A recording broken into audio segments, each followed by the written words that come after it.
Assalamualaikum warahmatullahi wabarakatuh. Waalaikumsalam warahmatullahi wabarakatuh. Alhamdulillah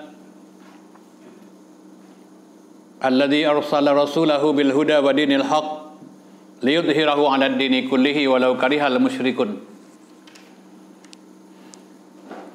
Para jamaah yang kami muliakan, untuk kajian kali ini kita mengambil judul pekerjaan yang menghapuskan amal salih.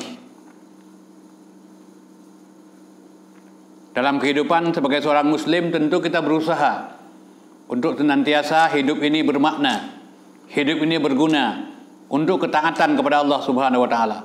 Kita ingin menceritakan diri, memperlihatkan diri di hadapan Allah sebagai seorang hamba yang salih, sebagai seorang hamba yang taat. Tetapi perlu kita ketahui, ada beberapa pekerjaan, ada beberapa perilaku yang menyebabkan amal salih sebagai sebuah ibadah yang telah diwajibkan oleh Allah kepada kita dan kita laksanakan, itu dibatalkan oleh Allah Subhanahu wa taala. Disebabkan ada beberapa kesalahan yang kita lakukan. Maka kita perlu berhati-hati, merapikan amalan, agar amalan yang kita laksanakan adalah amalan yang telah diperintahkan oleh Rasulullah SAW.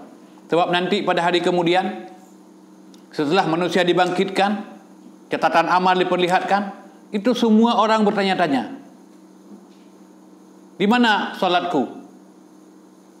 Di mana puasaku? Di mana haji dan umrahku? Di mana sedekahku? Tatkala Allah memberikan jawaban, semua terdiam. Apa yang menyebabkan amal ibadah kita yang tadinya telah menjadi amal salih itu menjadi batal, tidak bermakna, tidak berguna? Yang pertama, yang dapat menghapuskan amalan adalah orang yang melakukan kesyirikan kepada Allah Subhanahu wa taala. Berhati-hatilah dengan syirik. Tapi nanti kita akan buat topik tersendiri.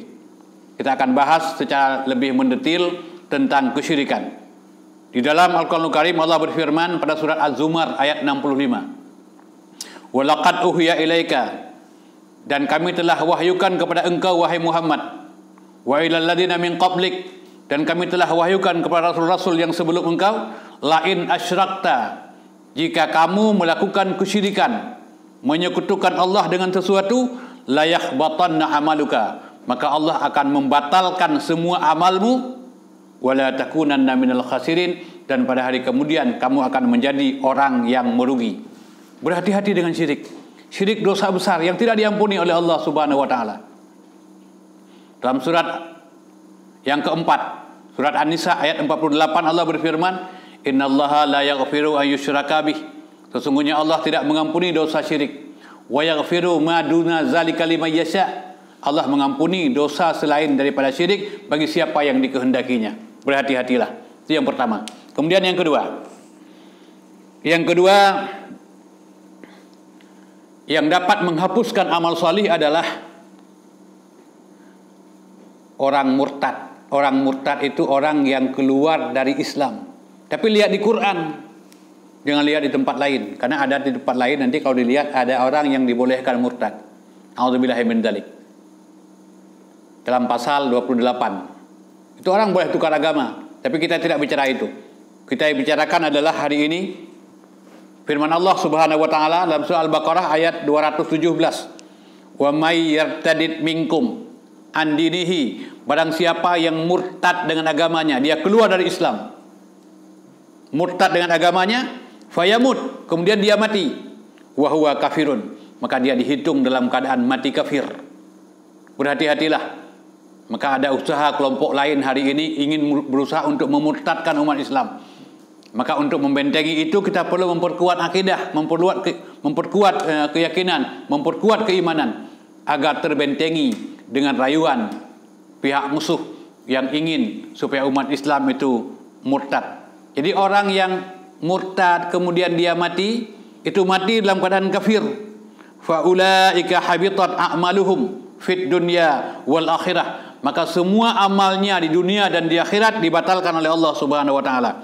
Wa ulaika ashabun nar, dan pada hari kemudian nanti dia akan dimasukkan ke dalam neraka jahanam, hum fiha khalidun, dan mereka kekal di dalamnya. Yang ketiga, yang dapat membatalkan amalan seseorang adalah karena kedengkian, karena iri, karena dengki. Orang tidak senang dengan keberhasilan orang lain. Orang tidak bisa melihat orang lain maju. Rasulullah bersabda, al-hasadu ya'kulul hasanah. Dengki akan memakan kebaikan. Kama ta'kulun nara hataba. Seumpama kayu yang kering dimakan oleh api yang panas. Berhati-hatilah. Jadi sekurang-kurangnya pada malam hari ini telah saya sampaikan bahwa yang membatalkan amal salih, pertama syirik kepada Allah, yang kedua murtad, yang ketiga adalah dengki, dan banyak yang lainnya. Insya Allah akan kita lanjutkan pada pertemuan yang akan datang. Lebih kurang mohon maaf. Assalamualaikum warahmatullahi wabarakatuh. Waalaikumsalam warahmatullahi wabarakatuh.